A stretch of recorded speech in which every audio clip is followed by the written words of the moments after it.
en su participación, eh, planteaba que si podría hacer el planteamiento que voy a comentar y a compartir con ustedes disruptivo. Y espero que sí, porque es necesario partir de ello para trazar estas líneas estratégicas de acción como comunidad académica de la normal de especialización. Entonces, voy a pedirle al doctor Alfonso si puede ir pasando la presentación que preparé y pues dejaremos un tiempo para comentarios, dudas, críticas, para intercambiar distintas cuestiones con toda la comunidad que está presente. Entonces, le he denominado la nueva escuela mexicana y la educación especial. Para el desarrollo de la conversación, si pasa de favor, eh, le he puesto por acá cinco, seis ejes orientadores de la conversación. El primero de ellos, que son interrogantes, ¿existen ordenamientos internacionales que obligan al gobierno mexicano a seguir? ¿Cómo ha sido el proceso para atender los ordenamientos internacionales desde la reforma 2013 a la 2019? ¿Contempla el gobierno federal de la 4T atender con la nueva escuela mexicana estos ordenamientos internacionales? ¿La nueva escuela mexicana y el plan de estudios 2022 toman en consideración la educación especial? ¿Se vislumbran algunos elementos para la formación docente en educación especial? Y pues lo que recientemente se ha planteado hace 2 días por el actual secretario de Educación en una firma de acuerdo con el empresariado mexicano y otras instituciones de educación superior. Qué bien sería el punto de llegar hacia esta conversación. Si le pasa, por favor, vamos a ir punto por punto desarrollando. No me voy a tardar mucho. No sé si se pueda centrar un poco Bueno, ahí está. Ya. Gracias, gracias, Alfonso. Sí, espero que se pueda ir viendo. En cuanto a los ordenamientos internacionales, es importante señalar que la Asamblea General de las Naciones Unidas aprobó la Convención sobre Derechos de las Personas con Discapacidad México desde diciembre de 2006, que tiene como propósito fundamental asegurar el goce pleno y en condiciones de igualdad de todos los derechos humanos para todas las personas con discapacidad, convirtiéndose esta en la primera convención internacional sobre derechos humanos que se aprueba en el siglo XXI. Podemos ver que desde 2006 A ver, nuestro tres, país sí. forma parte, es Estado parte de la Asamblea General de Naciones Unidas en cuanto a los derechos humanos y firma esta convención. Así, lo que le obliga a que adopten y desarrollen políticas no discriminación, de discriminación y medidas de acción a favor de los derechos de las personas con discapacidad.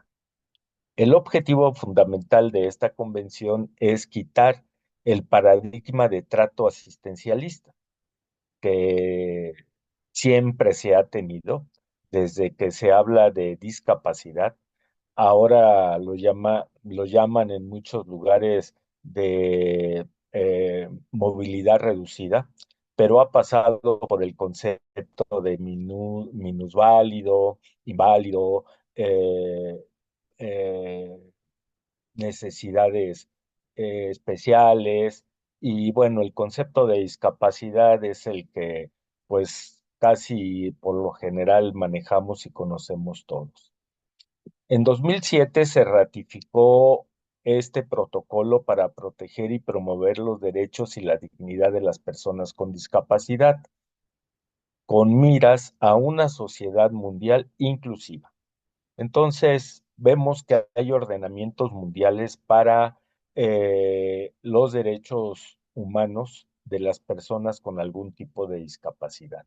No son ocurrencias, no son arbitrariedades, sino son convenciones y protocolos que se firman cuando nuestro país es estado parte de la Asamblea General de las Naciones Unidas. ¿Por qué planteo esto?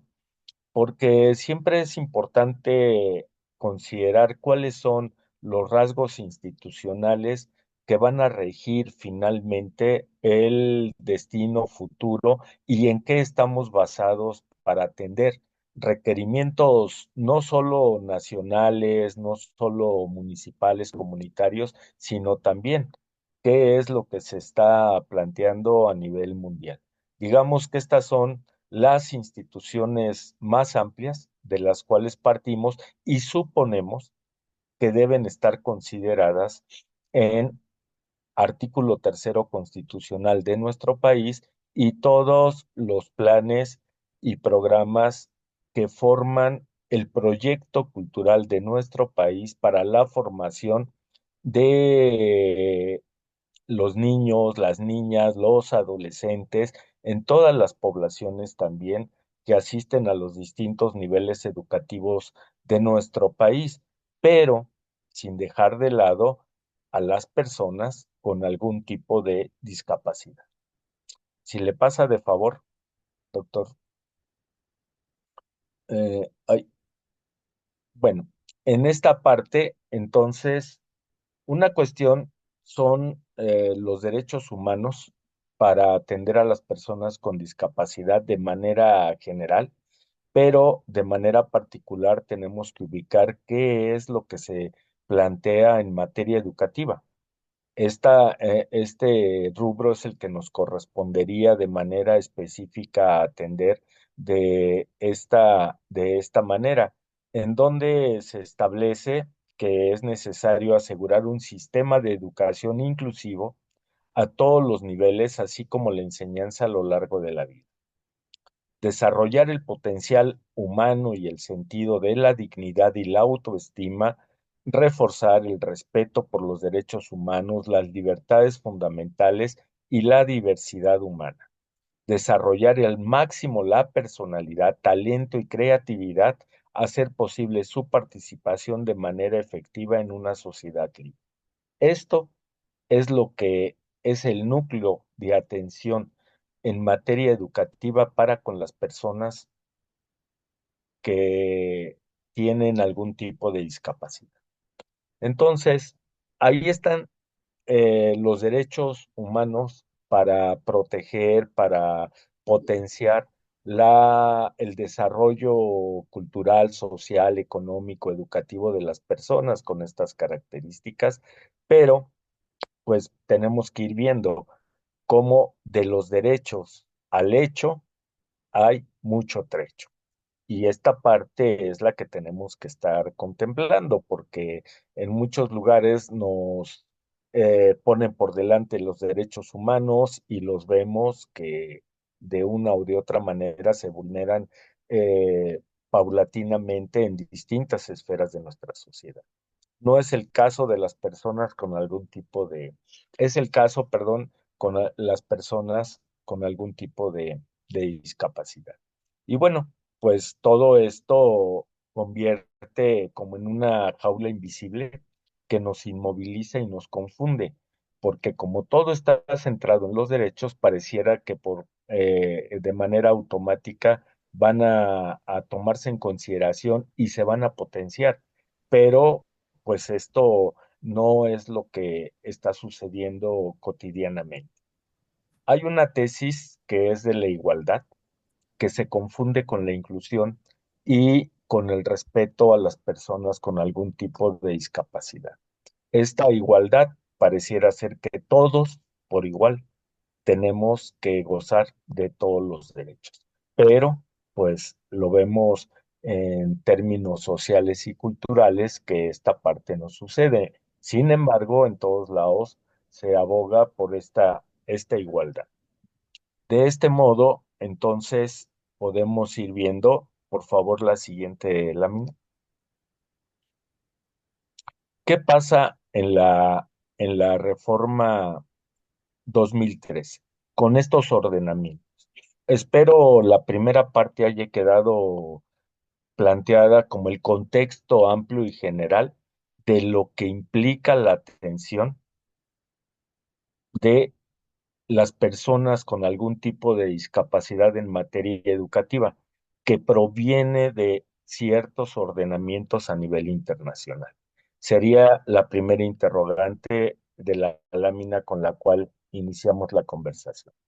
Entonces vamos a ver el proceso. ¿Qué es lo que qué es lo que ha pasado cuando desde la reforma 2013 a la 2019 se van tomando o no en consideración estos ordenamientos? En la reforma 2013 y su modelo educativo 2017 tiene como fin último una educación de calidad con equidad en donde los aprendizajes y la formación de niñas, niños y jóvenes se pongan en el centro de los esfuerzos educativos. Aquí el concepto de calidad empieza a jugar un papel fundamental, porque recordarán ustedes que en la reforma 2013 y después en su modelo educativo se consideró la calidad educativa como el máximo logro de aprendizajes. Y este máximo logro de aprendizajes es lo que valió para imponer a las maestras y los maestros estas evaluaciones a las cuales se vieron expuestos desde ingreso, de permanencia, de promoción, que, que, que tuvieron que efectuar en la amenaza, porque así se dio, de perder su empleo si es que no acreditaban las evaluaciones y no eran determinados como idóneos. Entonces, este concepto de calidad es lo que vamos considerando como el, el punto central de la reforma 2013 para tipificarla como una reforma neoliberal en educación, porque el máximo logro de aprendizajes tiene que ver con aprendizajes estandarizados, que fueron evaluados para con los estudiantes, pero también para con los maestros. Y toda esta forma de control, de sometimiento que se tuvo con las comunidades magisteriales en todos los niveles, principalmente en educación básica, media superior, que es lo que estuvieron al tanto. Entonces, ustedes recordarán que el modelo educativo de 2017, cuando se decía que la reforma de Peña Nieto no era educativa, Aurelio Nuño en 2017 dio a conocer el modelo educativo, que constaba de 5 elementos. Un planteamiento curricular, la escuela al centro del sistema educativo, la formación y desarrollo profesional docente, la inclusión y equidad y la gobernanza del sistema educativo. Estos 5 elementos son los que estaban presentes en este modelo. Pero aquí habrá que distinguir que ya en el eje 3, el inciso C, que es la formación y desarrollo profesional docente, no, ya no aparece la normal de especialización como tal, sino aparece de una manera amplia y general, porque en el siguiente inciso, que es inclusión y equidad, ya no se habla de una serie de características para atender a personas con algún tipo de discapacidad específicamente, sino que se les vincula con otras poblaciones y se empieza a hablar de inclusión. Entonces, la inclusión tiene que ver con poblaciones vulnerables al sistema educativo, pero también que sea el tránsito hacia la inclusión social, cultural, económica, laboral, productiva, etcétera. Todo esto, entonces, va llevando a vislumbrar cómo es que empiezan a dejarse de tomar en cuenta los ordenamientos internacionales de una manera específica y se les incorpora de una manera homogénea hacia lo que son otro tipo de poblaciones, que no deberían dejarse de atender, pero cada población implica y requiere una especificidad en su formación. Todo esto, lo que eh, se establece es como un profesional que construirá ambientes inclusivos de aprendizaje para estudiantes de distintas características sociales, económicas, culturales y también físicas y mentales. Aquí empezamos a identificar a qué le están llamando inclusión. Esta inclusión es lo que un maestro regular tiene que trabajar dentro de su escuela. Construir ambientes inclusivos para estudiantes de distintas características sociales, económicas, culturales y también físicas y mentales. Entonces, un maestro tendrá que hacerse cargo de todo este tipo de estudiantes. Ya no tanto el maestro de educación especial que se tenía en las escuelas en compartiendo el proceso educativo de formación con los maestros asignados a un grupo escolar específico. Esto va siendo una parte fundamental en donde la escuela ordinaria no se considera, ya no se considera la intervención de maestros para la educación especial y más aún se le deja la responsabilidad de su atención al maestro regular para que mediante su diseño de ambientes inclusivos de aprendizaje atienda casos de necesidades educativas especiales al mismo tiempo que a estudiantes independientemente de su lengua materna, origen étnico, género, condición socioeconómica, aptitudes sobresalientes, quedando abierto el eje de la gobernanza del sistema educativo para que instituciones y organismos privados en la atención de personas de algún tipo de discapacidad se hagan presentes. Esta parte es de los 5 ejes que se plantean en el modelo educativo de la 2013, de la reforma educativa, es cómo es que las personas con algún tipo de discapacidad y la educación especial y los maestros que atienden este tipo de características y situaciones educativas de manera específica, empieza a desvanecerse, empiezan a borrarse y a quedar fuera. Vean ustedes lo que va haciendo el desarrollo profesional docente ya no es tanto para los maestros de educación especial. La inclusión y la equidad está siendo de una manera homogénea, considerado para todo y tipos de poblaciones vulnerables. Y la gobernanza del sistema educativo, que es el último de los ejes de este modelo, tiene que ver con la vinculación de instituciones privadas, pero también empresariales, que atiendan procesos educativos. Entonces, aquí es donde empiezan las instituciones de esta naturaleza a tomar mayor auge, pero ya en una mercantilización de lo que es la educación especial. Los centros de atención múltiple empiezan a perder todo este apoyo, todos estos recursos que se tenían para la atención de personas con algún tipo de discapacidad y las instituciones privadas empiezan a tener este auge en donde se le cobra a los padres de familia la atención de sus hijos con algún tipo de discapacidad. Entonces, de estos rasgos es que la reforma 2013 se considera neoliberal. Pasamos a la siguiente, por favor.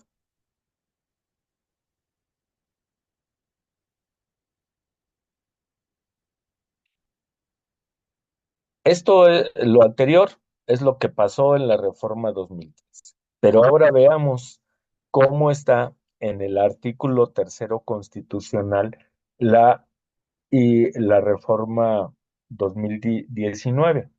Ustedes recuerdan que cuando la campaña electoral de López Obrador prometió la cancelación de la reforma educativa, la que no se consideraba educativa de 2013, y pues eso le vino a bien por la cantidad de votos magisteriales que tuvo en su elección, porque esa promesa tenía que ver con todos los agravios que habían tenido el magisterio durante el gobierno de Peña Nieto.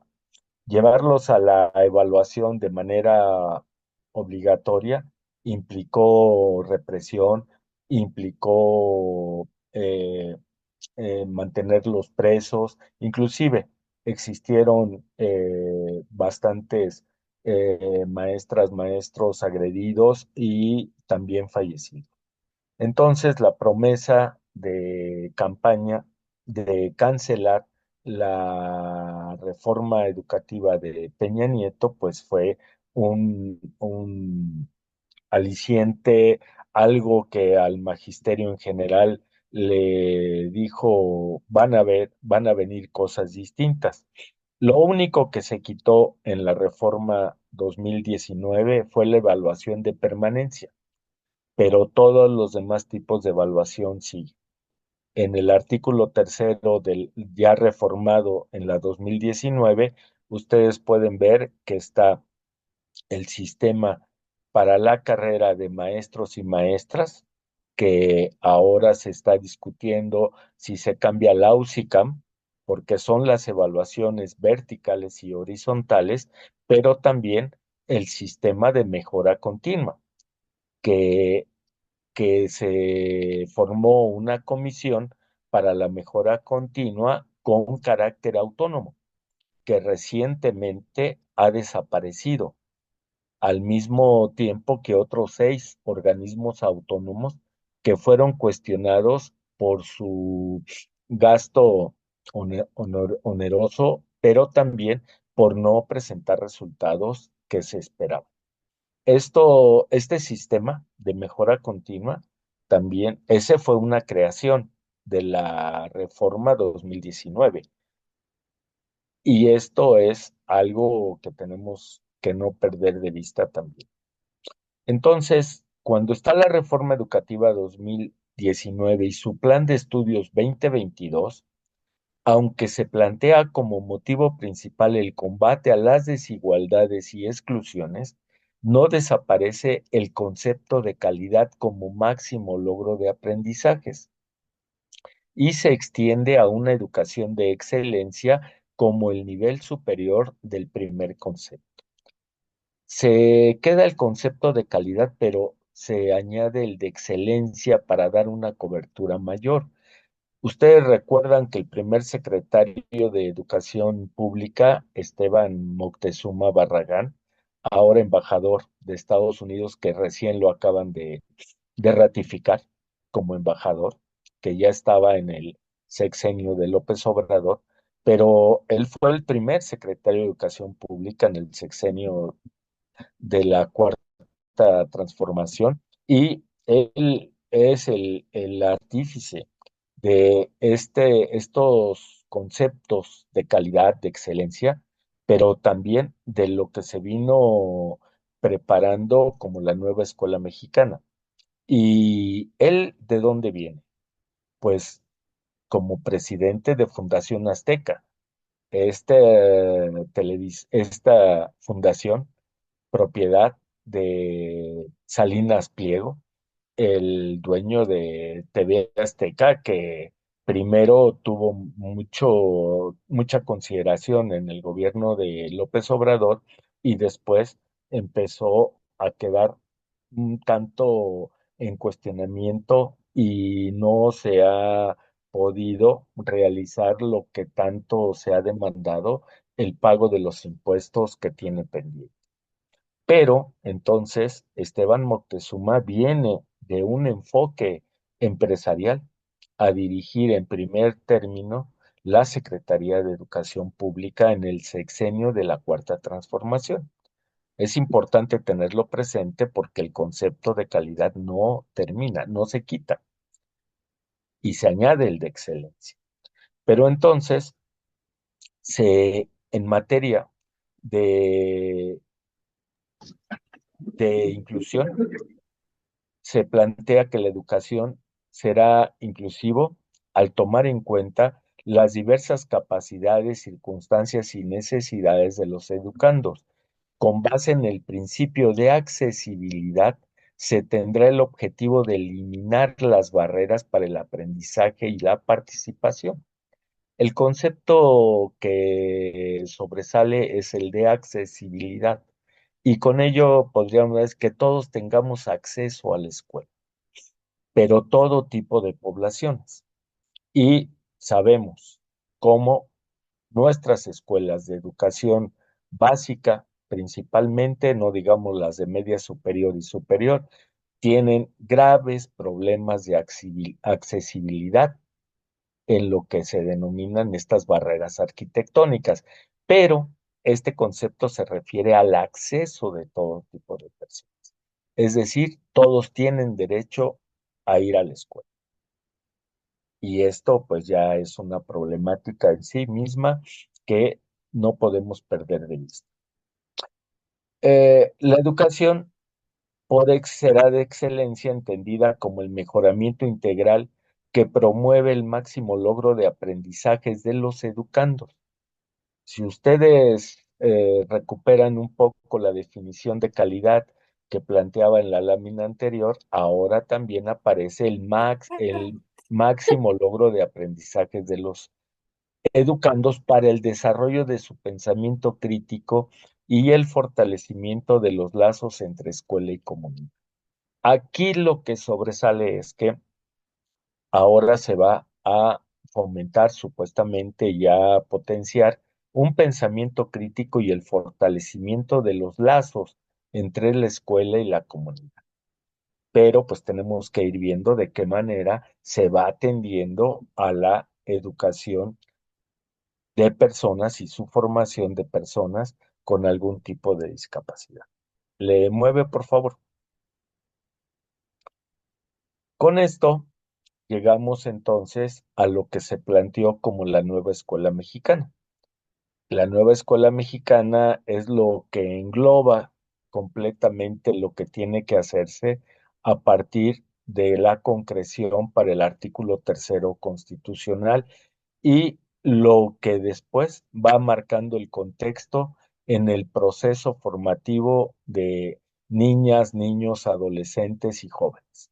Y todo esto está establecido en el en el título segundo de la Ley General de Educación 2019, en donde se establece en su artículo 11 que la nueva escuela mexicana buscará la equidad, la excelencia y la mejora continua en la educación, para lo cual colocará al centro de la acción pública el máximo logro de aprendizajes de las niñas, niños, adolescentes y jóvenes.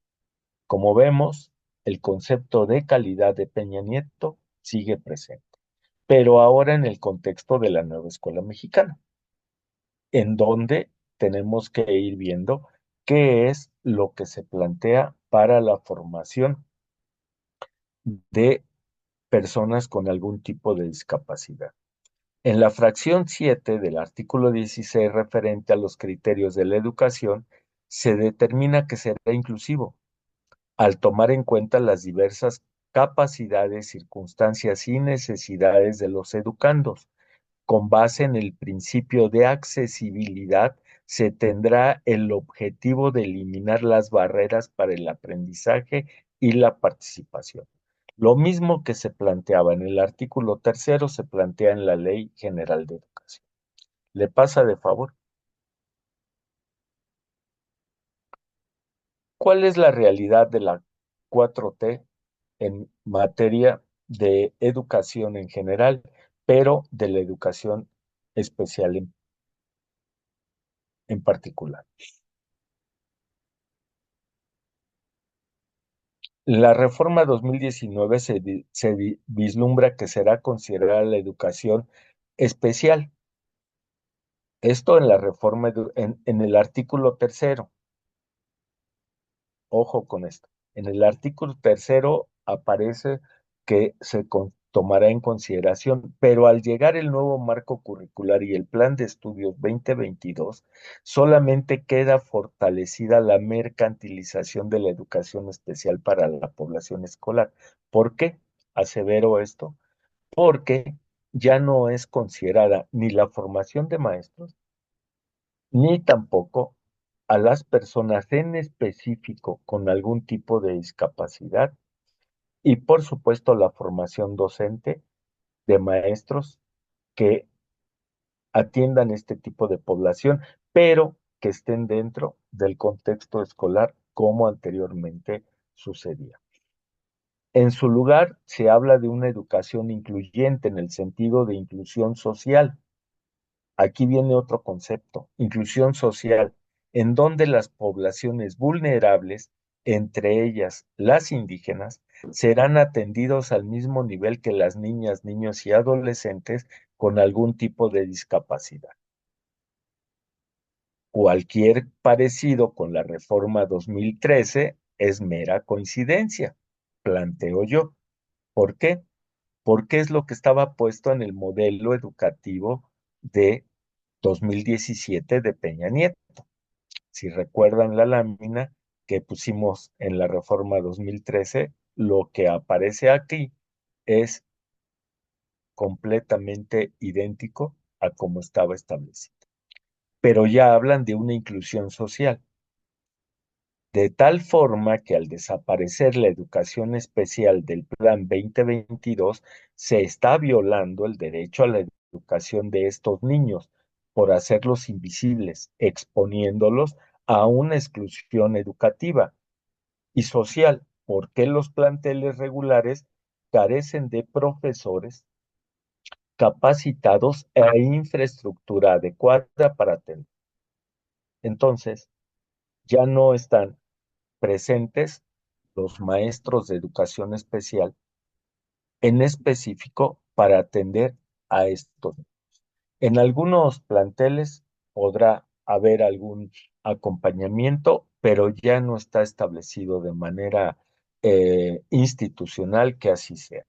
Lo que sí es que un maestro regular, un maestro de salón de clases que conocemos, que atiende primero, segundo, tercero, sexto y en secundaria también, tiene que hacerse cargo en sus planeaciones didácticas de construir, de diseñar ambientes de aprendizaje inclusivo para niños provenientes de distintos tipos de poblaciones, contextos sociales, culturales y económicos. ¿Le pasa, por favor? ¿Qué pasa en el plan de estudios? Ustedes podrían ver como antecedente del plan de estudios que existió un nuevo marco curricular que dio la pauta para establecer qué es lo que se iba a plantear en este plan de estudios 2022. Este nuevo marco curricular pasó por 5 versiones. En la primera versión no se hablaba de la nueva escuela mexicana, se les olvidó.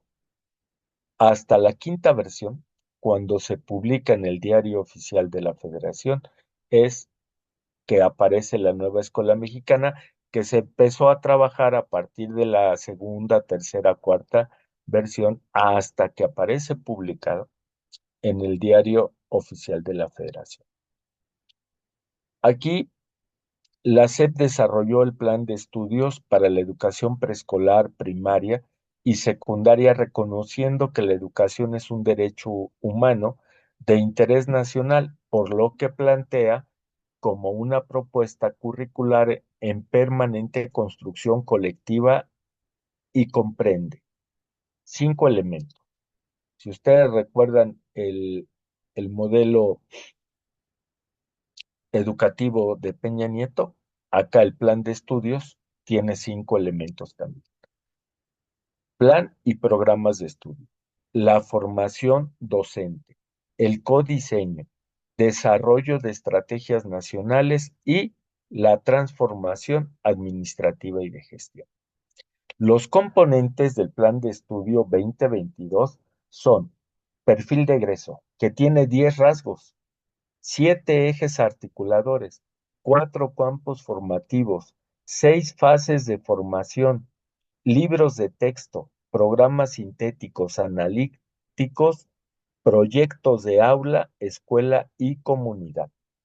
Todo esto que está planteado aquí para el plan de estudio es a lo que se sometió a los maestros durante el ciclo escolar 22-23 a trabajar cada viernes último de mes en sus consejos técnicos para apropiarse de la propuesta de este plan de estudio.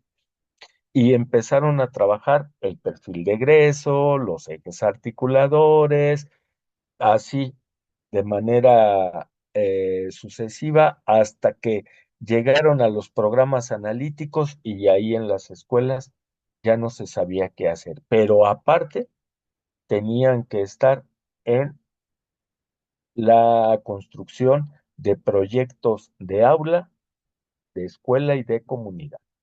Entonces, imagínense ustedes esta superexplotación que las maestras y maestros tuvieron. ¿Por qué? Porque el tiempo escolar no da para realizar todo esto. ¿Qué se hacía? Pues llevarse el trabajo a casa, ocupando su tiempo familiar, personal, en realizar sus planeaciones, porque esto lo tenían que entregar. Y esto es en la 4T, ¿eh? No es en la reforma de Peña Nieto, en la 2013. Esta es en la, ya en el periodo 2019. Entonces, veamos, ¿cuáles eran los ejes articuladores? De inclusión es el primero, pero en el terreno de la inclusión social que ya planteamos hace un momento.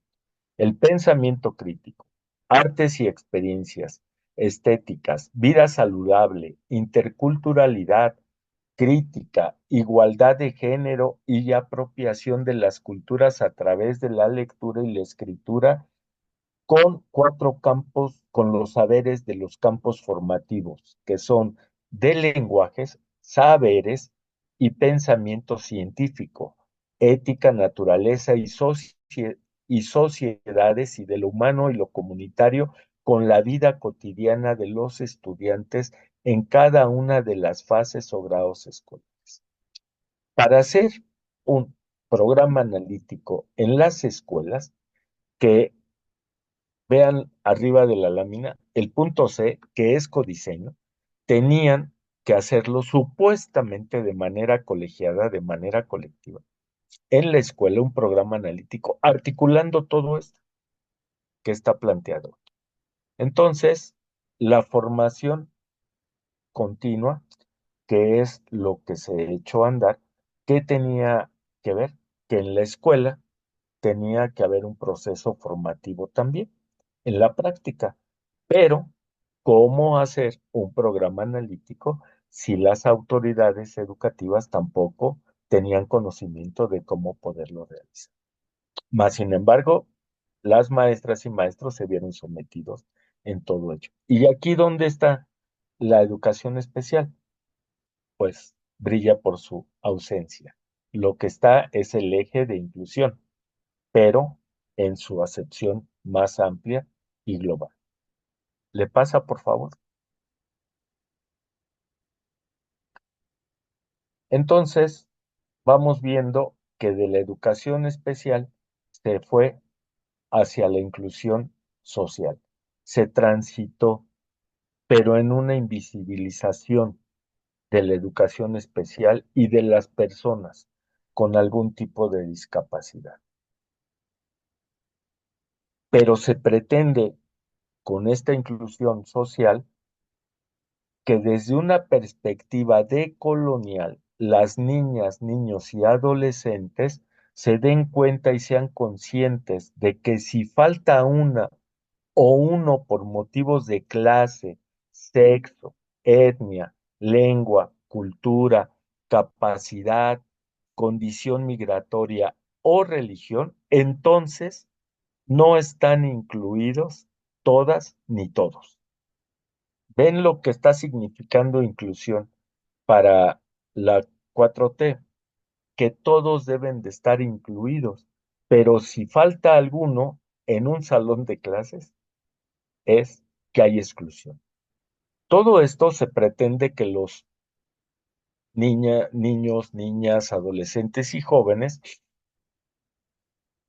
construyan una conciencia social desde una perspectiva decolonial, pero pues están las características tan generales que no sabemos en una escuela regular cuántas personas asisten al proceso educativo escolarizado con estas características. Y la población estudiantil tampoco lo conoce. Se plantea entonces que la educación básica genere relaciones pedagógicas que vinculen la realidad de las y los estudiantes que tienen alguna discapacidad o aptitudes sobresalientes con el conjunto de la comunidad escolar. Entonces, ¿quién tiene que potenciar que estas relaciones pedagógicas se den para vincular a las personas con algún tipo de discapacidad? El diseño, la planeación del maestro de ambientes inclusivos. ¿Y de qué manera? El maestro regular lo va a hacer si desconoce las características de las distintas formas de discapacidad que existen: visual, auditiva, motriz, intelectual, etcétera. Todo ello, entonces, el maestro regular lo tiene que hacer con toda la integración que les planteé hace un momento. De este modo es factible identificar la forma en que ha quedado de lado el acompañamiento y apoyo de maestros de educación especial en el proceso educativo regular para la inclusión e integración de niños, niñas, niños y adolescentes con algún tipo de discapacidad en todos y cada uno de los espacios educativos formales, no formales e informales dentro de la escuela. Y entonces, ¿qué es lo que vemos en las escuelas? Pues las problemáticas de bullying, las problemáticas de acoso, las problemáticas de violencia que tienen que ver con la exclusión de niños y niñas y adolescentes con este tipo de características. ¿Por qué?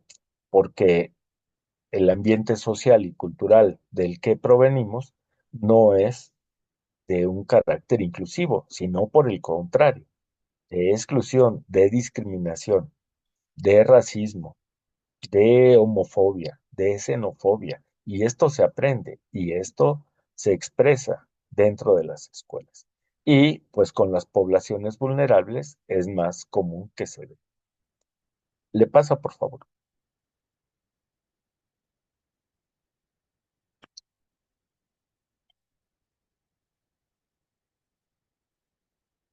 Entonces, aquí lo que vamos encontrando es que la inclusión social lo que pretende es homogeneizar las diferencias, no respetar la heterogeneidad, sino con esta inclusión social pareciera que todos somos iguales, que todos tenemos derecho a ejercer la educación del mismo modo, pero desde el mismo concepto que manejan de accesibilidad, esto es algo que no corresponde a la realidad, es algo que está fuera de esta realidad escolar, institucional y educativa en nuestro país.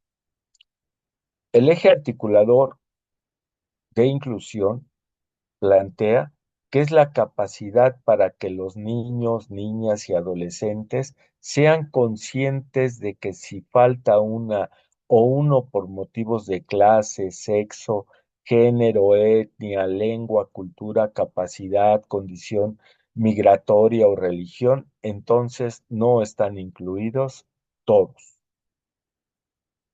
De que las y los estudiantes que tienen alguna discapacidad o aptitudes sobresalientes desarrollen vínculos pedagógicos con la comunidad escolar y local para que fortalezcan su dignidad humana en el concierto de lenguas, culturas, identidades, clases sociales, tareas y saberes.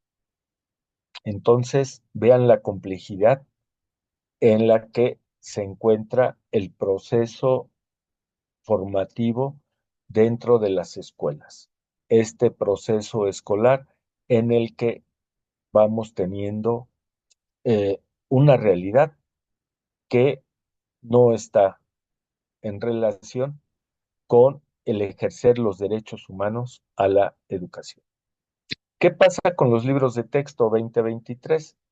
Pues hay un libro, ustedes seguramente lo tienen presente, el libro Sin recetas para maestros y maestros, pero la inclusión queda borrada por completo, ya que no aparece en ninguna de sus fases. Aquí hablo de fases porque primero se planteó en las primeras versiones que iban a existir 6 fases de formación, desde educación inicial hasta la secundaria. Pero después la complejidad administrativa del sistema educativo nacional hizo regresar a los grados escolares. Se iban a vincular en fases preescolar, grados de primaria y se iban a conformar 6 fases de formación.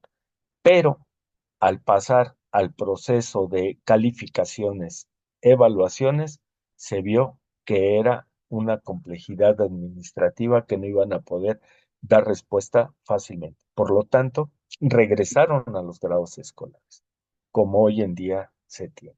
Las fases ya quedaron. La Comisión Nacional de Mejora Continua para la Educación, Mejoredu, el organismo que ya desapareció, organismo autónomo, publicó un texto sobre discapacidad y derecho a la educación, pero curiosamente no fue tomado en consideración ni para los libros de texto ni para el Plan de Estudios 2022. ¿Por qué? Aquí las disputas entre actores educativos, funcionarios, instancias, direcciones de la propia Secretaría de Educación Pública hace que no se considere esa publicación para atender a personas con algún tipo de discapacidad. Y lo pueden ustedes consultar, está en la página de Mejoredu, es un texto propio que habla sobre discapacidad y derecho a la educación, pero no es considerado en el plan y en los libros de texto. ¿Le pasa, por favor?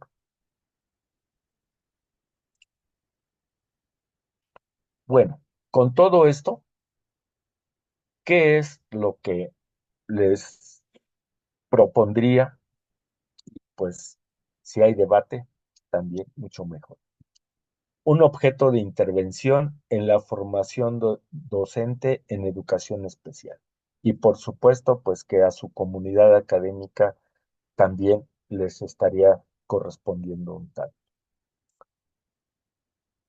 El modelo capitalista neoliberal para la atención de personas con algún tipo de diferencia física, motriz, visual, auditiva, intelectual, sexual, etcétera, dentro de los sistemas educativos impide reconocer a la diferencia como un acontecimiento social, cultural, económico, político y educativo.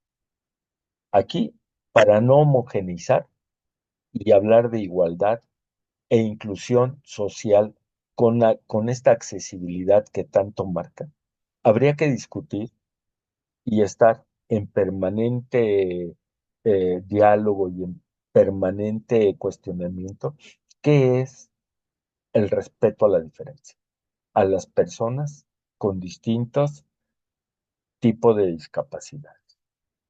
Siempre vamos a encontrar polos que van de sano, enfermo, normal, anormal, útil e inútil, productivo e improductivo, valía o minusvalía, adaptabilidad o inadaptabilidad, capacitado o incapacitado, hasta la validez e invalidez.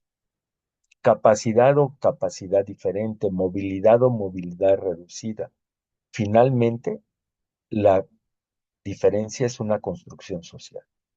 Y todo esto tiene que ver con que, de qué modo el,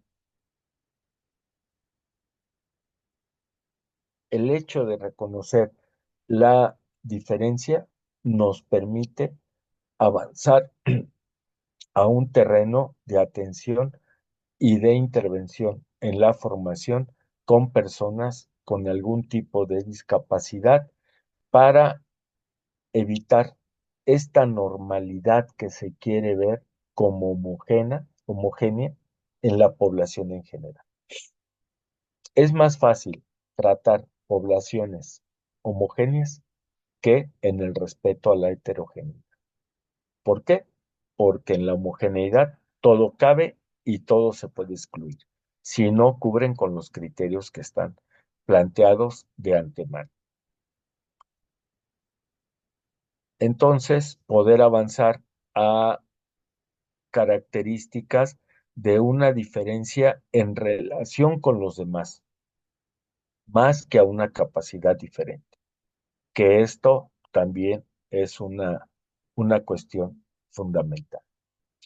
Hay una experiencia en Huatulco, Oaxaca, que seguramente la han visto, escuchado, analizado por ahí, que es la experiencia de piña palmera. Es una comunidad en donde en primer lugar se estableció un internado para atender a personas con algún tipo de discapacidad, pero después también con algún tipo de adicción, y poco a poco se fue generando un trabajo comunitario para incorporar a las personas con algún tipo de discapacidad en términos de cómo involucrarse en el proceso social, cultural, económico y educativo de la población. Esta experiencia, curiosamente, aparece la bibliografía en el nuevo marco curricular para el plan de estudios, pero no es considerado y tomado en cuenta como un ejemplo viviente de lo que significaría vincular la comunidad con la escuela y en la atención de personas con algún tipo de discapacidad, que son diversas las discapacidades. No podemos hablar de una discapacidad, son las discapacidades. Entonces, esto resulta fundamental considerarlo para poder trazar distintas situaciones de formación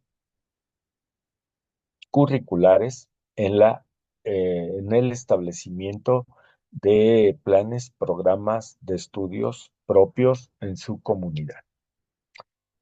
Le pasa la última, por favor.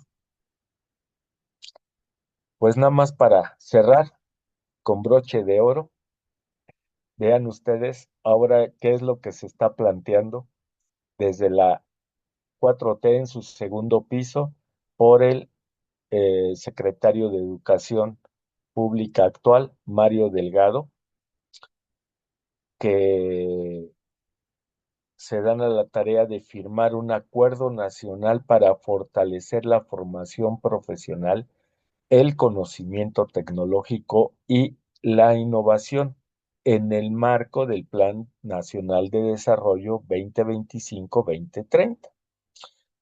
Pues, ¿quiénes firmaron este acuerdo? la SEP, lo que era CONACYT, que ahora es Secretaría de Ciencias, Humanidades, Tecnologías e Innovación, CECITI, la ANUYES, pero con el Consejo Coordinador Empresarial también firmaron el acuerdo. ¿Para qué? Para que los educandos que pasan por el sistema educativo nacional en sus distintos niveles sean productivos, es decir, entren al mercado laboral. Nuevamente, tenemos por delante las condiciones del mercado para la formación de estudiantes. Lo que no solo se va a ampliar y diversificar los servicios educativos, sino también dirigirlos a las poblaciones más vulnerables y los sectores productivos prioritarios para el país.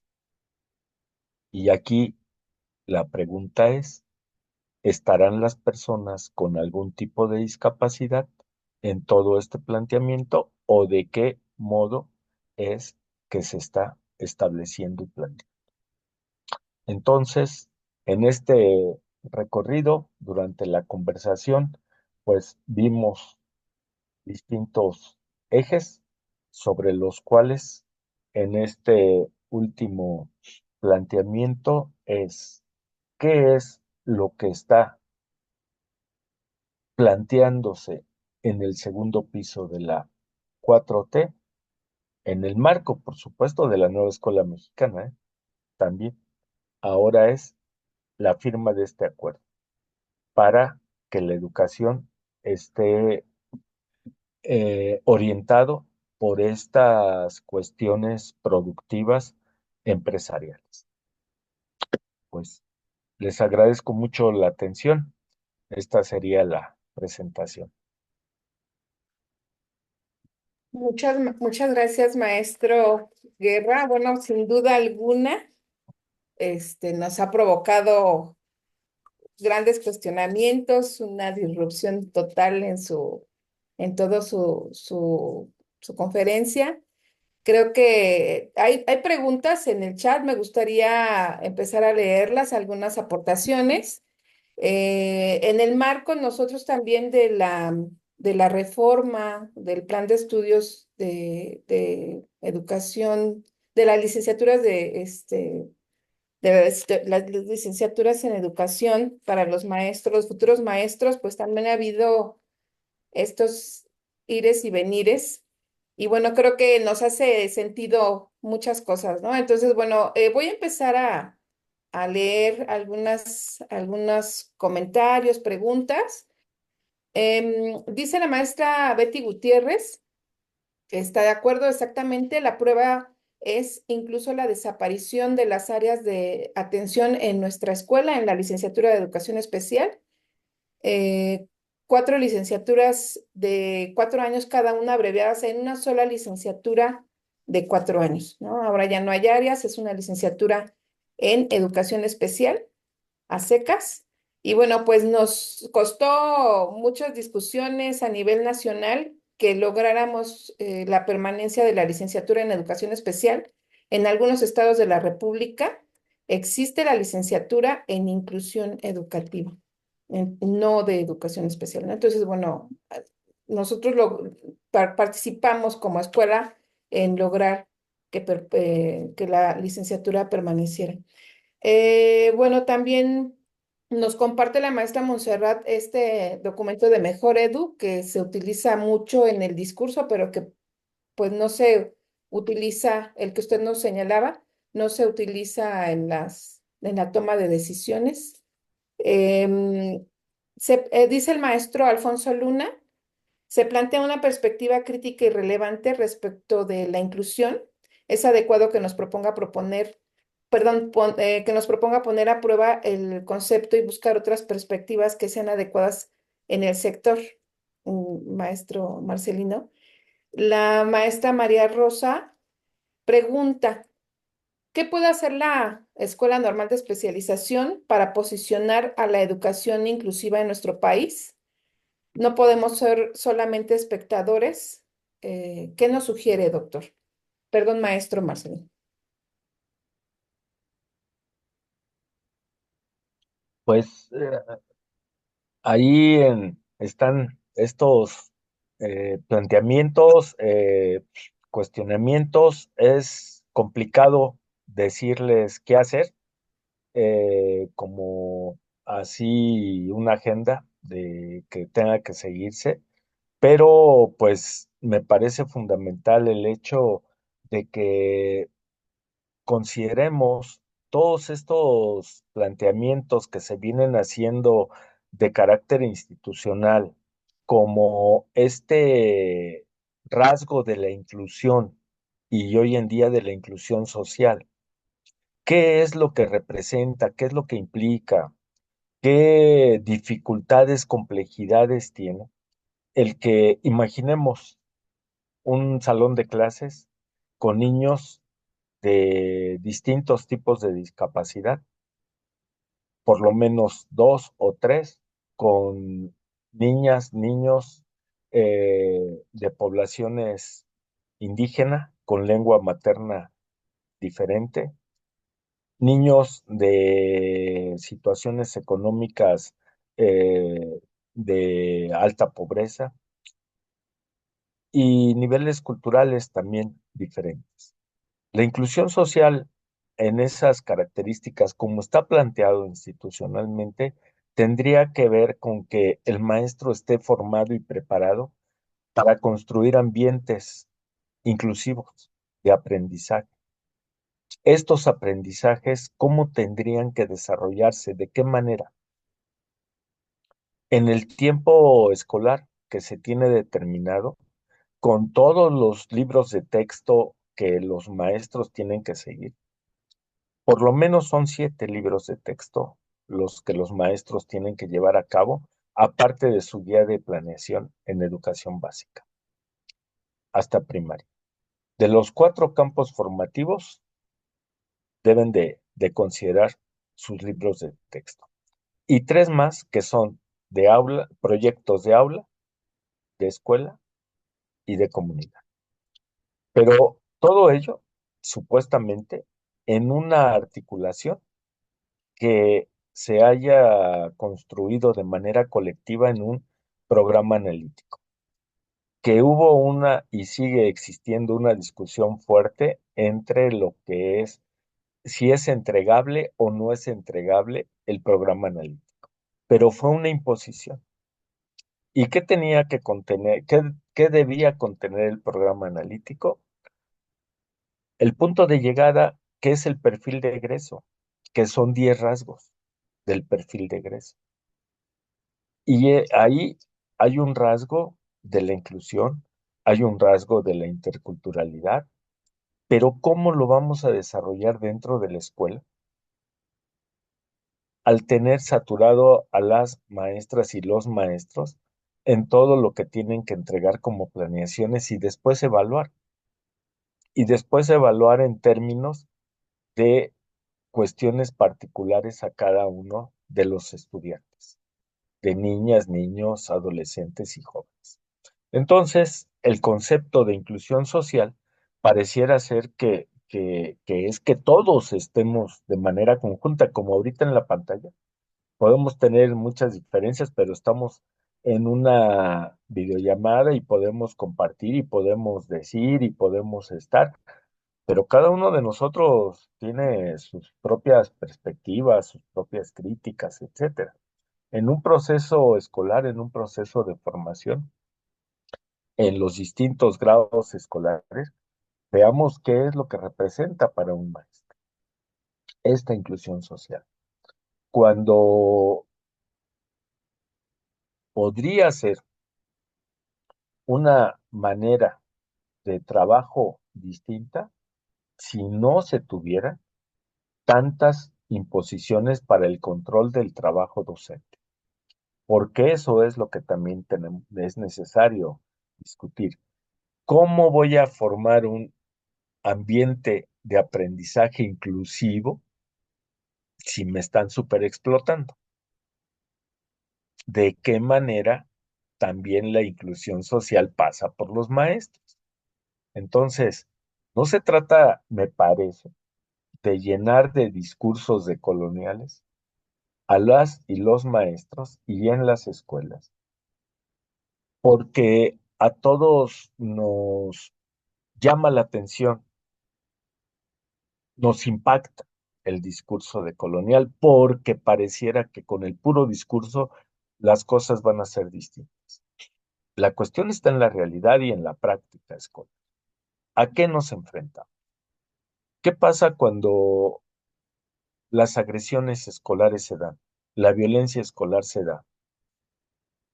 Sabemos cantidad de eventos que han sucedido en las escuelas en distintas partes del país. No solo en la Ciudad de México, sino también, por ejemplo, en Zacatecas, en Fresnillo, Zacatecas. ¿Qué es lo que pasa en el Estado de México?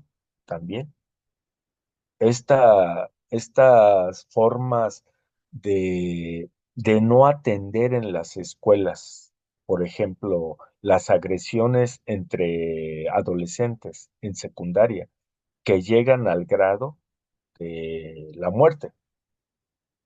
En el Estado de México, caso muy sonado de una estudiante de población indígena agredida por otra compañera, acosada, al grado de llegar a los golpes y finalmente en una contusión cerebral perdió la vida la muchacha. Y ahí las autoridades, la institución escolar, no se hace nada, no se atienden este tipo de situaciones.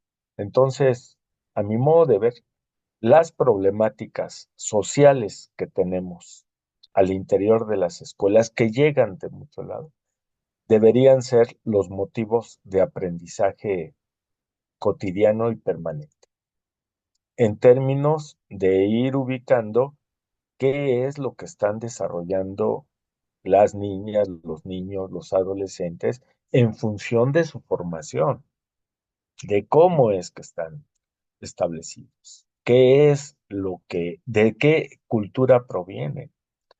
Ustedes saben muy bien también el hecho de cómo es que en la pandemia las maestras se dieron a la tarea de inclusive atender problemáticas que veían tras la pantalla con los estudiantes.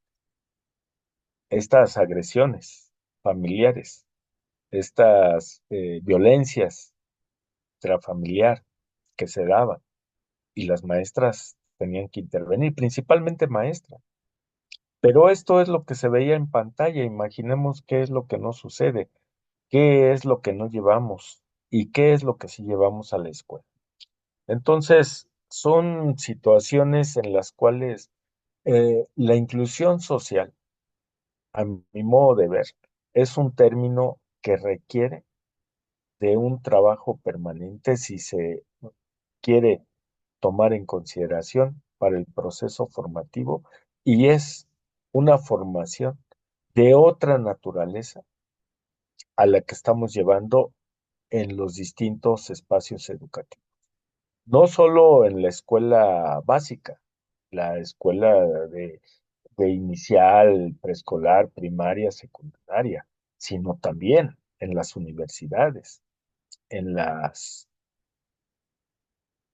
en las normales, en la pedagógica, porque este tipo de formación no se tiene, pero también pasando por la comunidad académica de estas instituciones.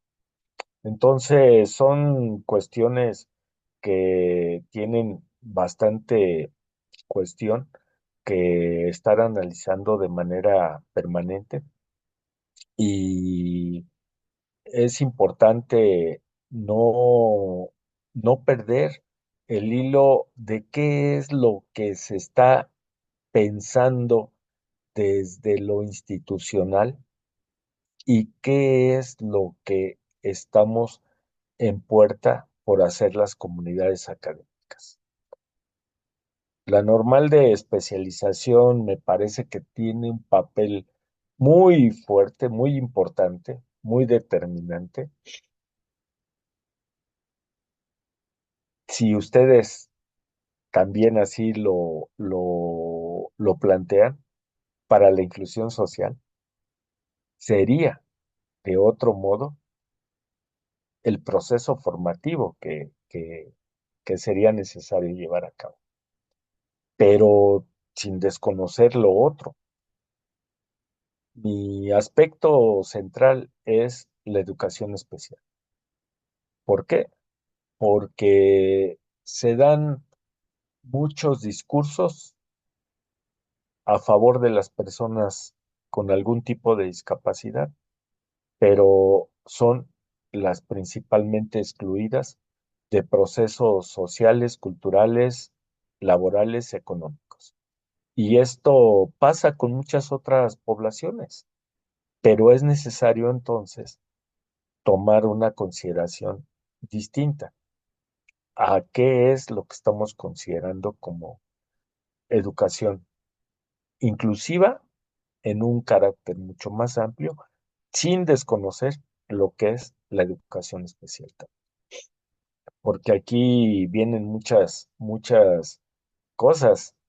Ustedes vean ahora cuántas madres, padres tienen que llevar a sus hijos a centros, ya no a los CAM, sino a centros de atención particular. ¿Cómo es que todo esto se va dando? ¿Y quiénes lo pueden llevar? Entonces, son cuestiones que requieren una discusión permanente, me parece. Abrirlos es fundamental, no dejarlos ahí, pero del mismo modo, no solo atender lo que se determina desde las autoridades educativas, sino como comunidad académica, qué es lo que se plantearía en este terreno. Gracias, gracias, maestro. Yo creo que aquí las preguntas que hacen los compañeros es un tanto para, pues, definir, tratar de encontrar y reencontrar, diría yo, la función de la educación especial en un enfoque de educación inclusiva. Creo que ahí es donde nos estamos un poco perdiendo, tratamos de buscar, ¿no? Estas respuestas. Voy a seguir leyendo algunas preguntas. El maestro Eduardo dice, la interculturalidad podría ser una postura filosófica que nos ayude a nuestras prácticas en educación especial. Eso es una pregunta, maestro, si esta postura podría ayudarnos a reencontrar un poco la función de la educación especial. Em, la maestra Montserrat Gómez plantea, bueno, a partir de los hechos que ha mencionado en su conferencia, ¿qué visualiza para la educación especial en un futuro cercano en nuestro país? Es- esto usted lo contestó hace, bueno, un poco esta idea, ¿no? En lo que plantea ya, maestro. La maestra Rebeca Castillo dice, a nivel nacional, el equipo nacional de codiseño, de codiseño curricular fue disruptivo al argumentar que la licenciatura en inclusión educativa que fue impuesta a nivel nacional nos brindaba los requerimientos, no brindaba, perdón, los requerimientos necesarios para la atención de las personas con discapacidad y fuimos a DGESUM a argumentar la importancia de la licenciatura en educación especial, logrando que se conservara la licenciatura con ajustes y demás, pero sí pensamos y coincidimos, yo creo que como institución, que fue un logro para la educación especial, que no desapareciera la licenciatura. Al final, en el proceso de codiseño, pues nos damos cuenta que llegan al mismo punto, ¿no? La licenciatura de inclusión educativa y en algún momento llega la educación especial. O sea, finalmente es esto, maestro. Em, Gerardo dice, doctor Guerra, como docentes, ¿cómo podemos contribuir a la inclusión social en nuestros educandos? El maestro Raúl dice, es importante su conferencia por sus aportaciones en este momento de transformación. La pregunta es, ¿qué mecanismos propone para el ingreso de los normalistas a las plazas en lugar de la UCICAM? Y bueno, el maestro Gerardo dice también, bueno, ¿qué hacer para para lograr la inclusión social en nuestros educandos. Creo que lo ha contestado a lo largo de sus respuestas. El maestro Raúl es muy específico, dice, bueno, ¿qué se propone entonces en lugar de la UCICAM? Pues si empezamos por lo último, porque en la UCICAM, ahí como que se tiene el punto ahorita de parte del gobierno federal y el nuevo secretario de Educación, pero junto con el Sindicato Nacional de Trabajadores de la Educación, que están proponiendo o están por dar a conocer la propuesta que van a seguir en sustitución de la UCICAM. Pero no perdamos de vista que la propia presidenta del país ha planteado que van a encontrar nuevos mecanismos para la contratación, la promoción y la permanencia. Es decir, los criterios neoliberales para sostener el empleo de los maestros no desaparecen. Pueden cambiar de nombre, pero van a seguir los mismos criterios.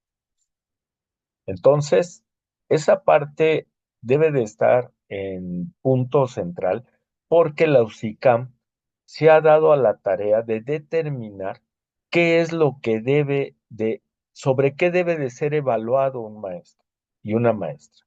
Y eso va cercando todo lo que tenga que ver con la educación especial, llevándolo hacia lo que es la inclusión social.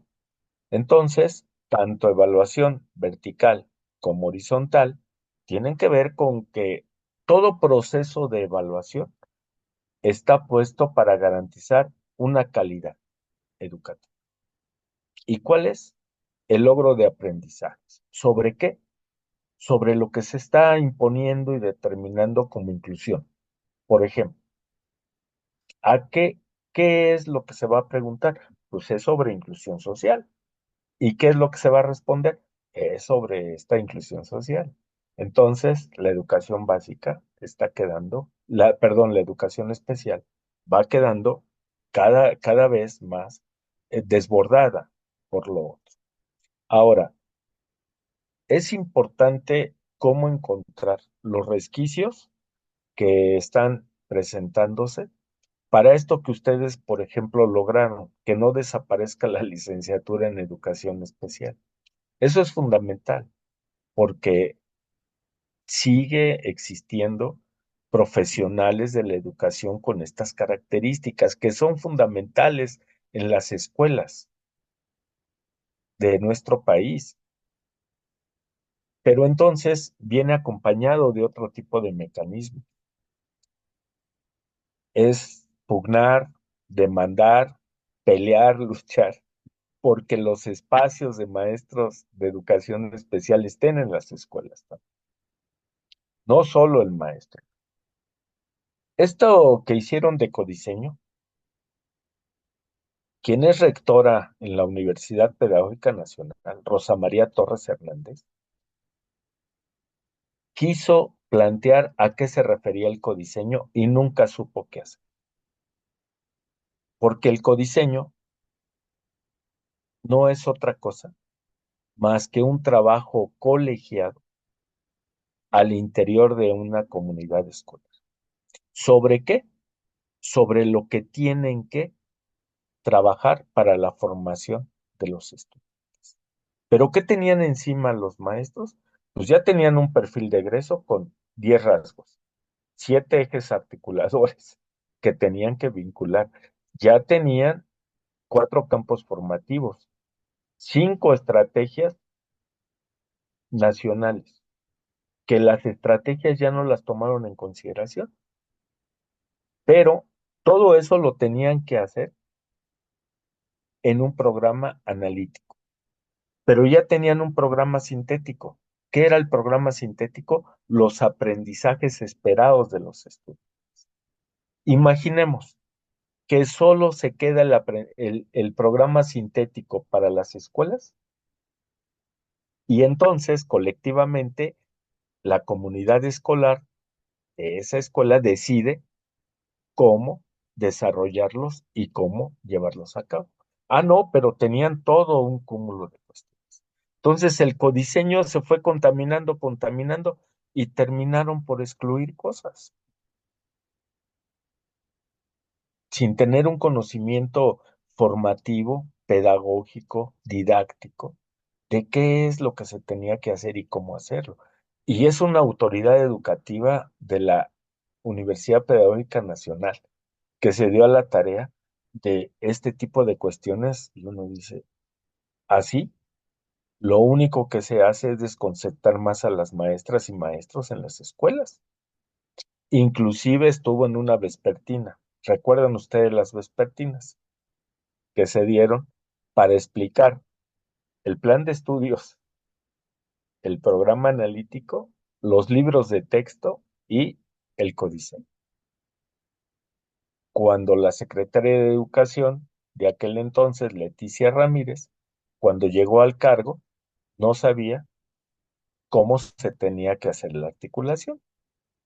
Está muy, fue muy sonada la entrevista que le hicieron. Y usted cuando llega a la Secretaría de Educación, ¿cómo es que le va a hacer? Bueno, no sé todavía.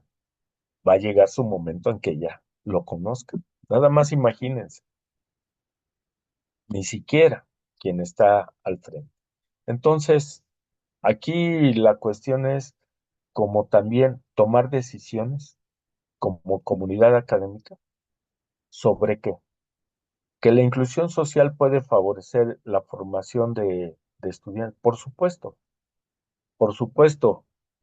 que estemos en un mismo contexto discutiendo, debatiendo de distintas perspectivas sociales, culturales, de género, sexuales, económicas, etcétera. Pues, es fundamental. ¿Para qué? Que nos demos cuenta qué es y quiénes somos quienes estamos en este proceso. Pero todo ello es como un contexto en el que tenemos que estar trabajando, pero como un principio rector, ¿de qué modo podemos construir ambientes de aprendizaje inclusivo para niñas, niños, adolescentes con características muy distintas? Veamos todas las problemáticas que pasan en secundaria. No son cualquier cosa, problemáticas sociales y culturales. Por supuesto que en primaria. Entonces, la interculturalidad crítica puede ser una parte, por supuesto que sí, como tanto que se alega hoy que están favoreciendo el pensamiento crítico. Nada más habrá que preguntar, pues, ¿qué es esto del pensamiento crítico?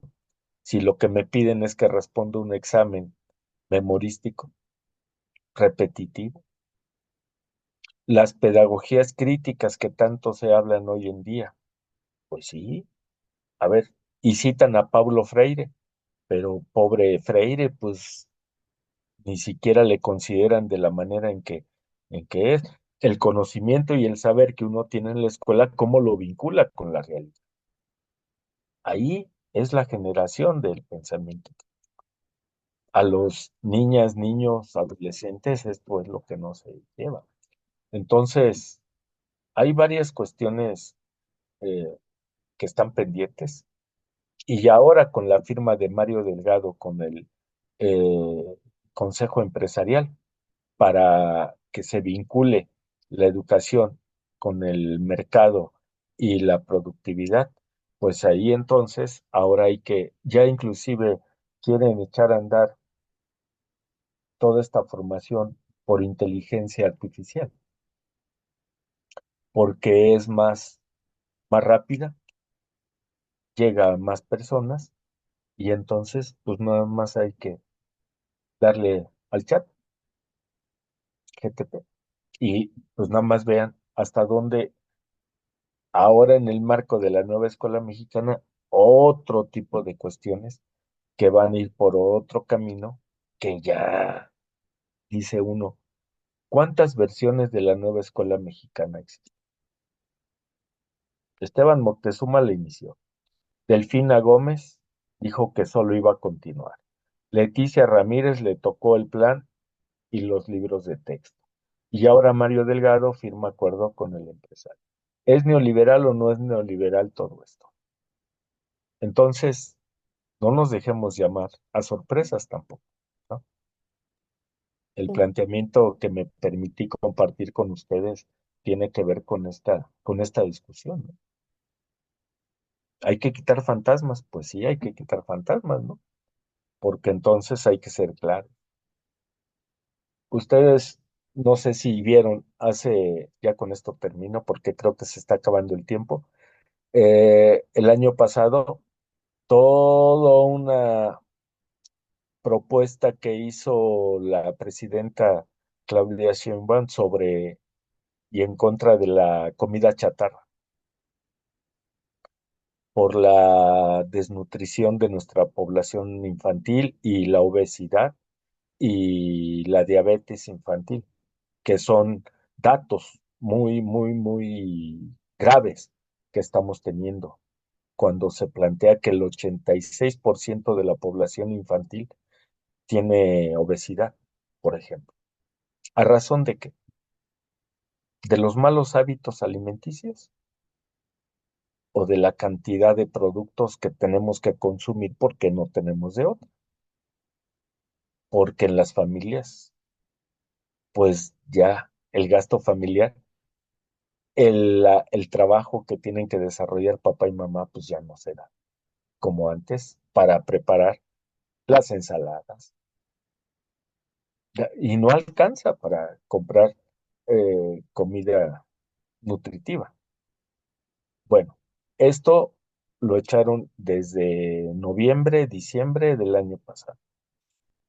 Pues recién acaba de celebrar la presidenta misma que la Nestlé viene a invertir 1,000 millones de pesos para establecer empleos. Pero entonces uno se pregunta, ¿y qué es la Nestlé? La principal productora de comida chatarra. ¿Y qué es todo eso? Que tiene 100 años en nuestro país, pues sí, pero desde entonces, si uno da una vuelta por comunidades indígenas, puede no haber agua, pero sí pueden haber productos Nestlé y Coca-Cola. ¿Y cómo llegan? Pues a acomodar toda la infraestructura de estas empresas. Entonces, son cuestiones contradictorias que están ahí presentes. Con el tema de los migrantes, de las deportaciones, todo lo que se está planteando es que se generen empleos por las grandes empresas para que los connacionales que sean deportados tengan formas de trabajo.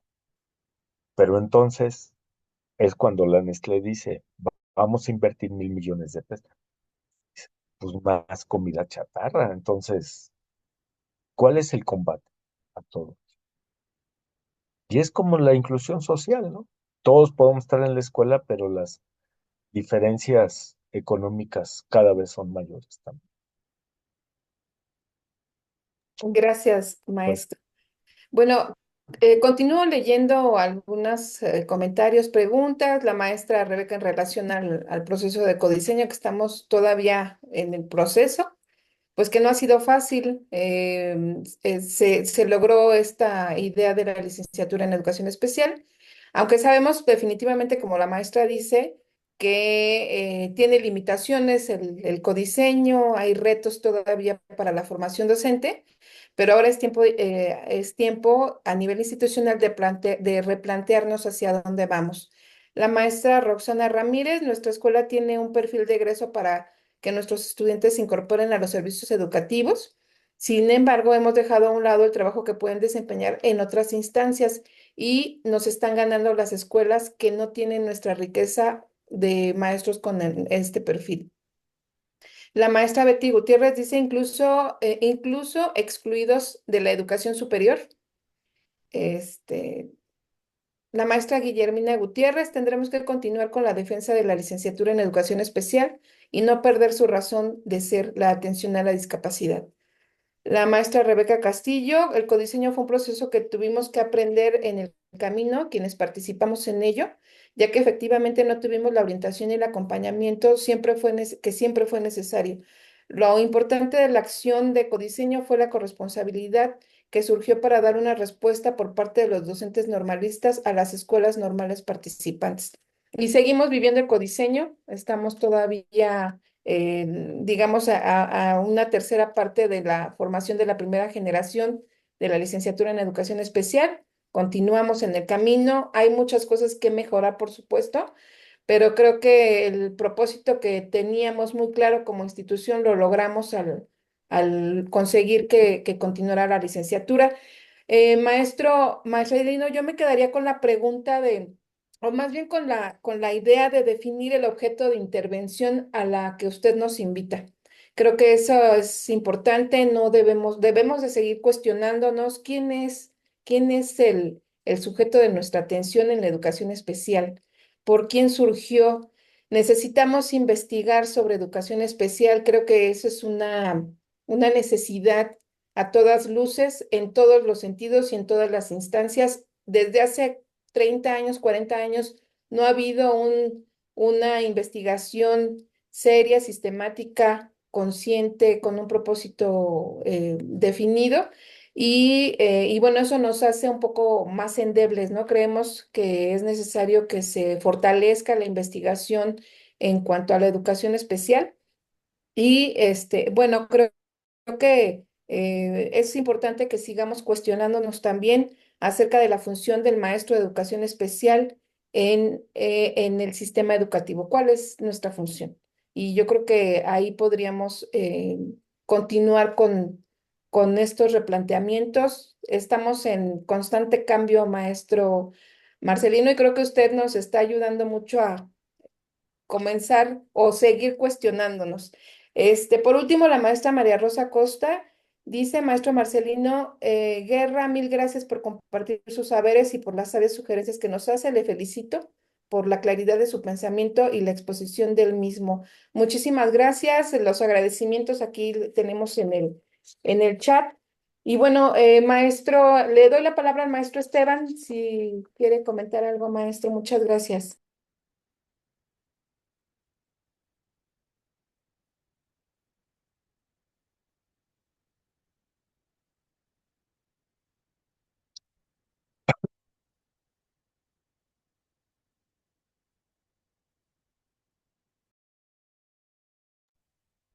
Sí, muchas gracias. Eh, pues compañeras, compañeros, tanto del turno matutino, turno vespertino, la idea de todas estas actividades académicas es básicamente continuar con el debate, ¿no? O sea, sabemos que hay una pluralidad de miradas que nos hacen reflexionar en torno a lo que plantea también la maestra Elia, el sujeto de atención de la educación especial. Pero hay que nutrir esta discusión, este debate y estas reflexiones con argumentos, ¿no? Con posturas que son muy claras y precisas, por ejemplo, desde esta perspectiva de la política educativa, ¿no? Que es lo que nos ha venido planteando el maestro Marcelino Guerra. Pero también tiene ahí algunas cuestiones muy claras sobre un poquito la perspectiva filosófica de la atención del sujeto. Entonces, la apertura al debate y a la discusión es básicamente también para fortalecernos como institución y generar una postura político-ideológica, teórica, que nos defina como una institución que tiene una especificidad y una esencia y una razón de ser, tanto histórica como social y cultural. Entonces, eso es lo que vamos a invitarnos como comunidad a plantear estas necesidades de reflexionar, de debatir y de construir un horizonte común y compartido, no solamente desde una perspectiva unilateral o simple y sencillamente vertical. Entonces a eso los vamos a convocar y eso vamos a estar definiendo en el corto, mediano y largo plazo para proyectar una institución que tiene claridad en su formación inicial con sus alumnos, pero también en el proceso de atención de los sujetos con discapacidad en las escuelas, si fuera el caso de muchos de nuestros alumnos que se incorporaran a los servicios de educación básica, ¿no? Pues muchas gracias, maestro Marcelino Guerra. Agradecemos su conferencia, sus análisis y por supuesto que nos nutre también a nosotros en el debate y la discusión. Muchas gracias, compañeras, muchas gracias, compañeros, por estar y seguiremos impulsando este tipo de actividades con una mayor sistematicidad. Muchas gracias y buenas tardes. Gracias, maestro Esteban. Me voy a permitir compartir la constancia. Un momento, por favor, que nos hace favor de firmar nuestro director, el maestro Esteban. Bueno, dice así, la escuela, no sé si se alcanza si se está proyectando, ustedes me dicen. Sí se Bueno, ve, Elia. muchas gracias, muchas gracias. La Escuela Normal de Especialización, doctor Roberto Solís Quiroga, otorga la presente constancia a Marcelino Guerra Mendoza por su participación como conferencista en las sesiones de planeación y habilitación docente 2024 y 2025, comprendidas del 27 de enero al 7 de febrero del presente año, con la conferencia La Nueva Escuela Mexicana y la Educación Especial en México, en modalidad virtual, celebrada el día viernes 31 de enero de 2025 en el turno vespertino, firmada por nuestro director, el maestro Rosalío Esteban Díaz Mejía. Muchas gracias, maestro Marcelino. Le agradecemos profundamente su participación. Y bueno, pues no sé si hay algo más que agregar. Yo le doy la palabra al doctor Alfonso Luna. Muchas gracias. Muchas gracias, maestra Elia, maestro Marcelino, muchas gracias. Maestro Esteban, también muchas gracias. También, maestra Elia, se le hará llegar su constancia por la excelente moderación que nos ha coordinado. Y a todos y a todas, pues que tengan una excelente tarde. Enhorabuena y, como dijo el director, estaremos trabajando en ese tipo de actividades. Hasta luego, que estén muy bien. Buena tarde.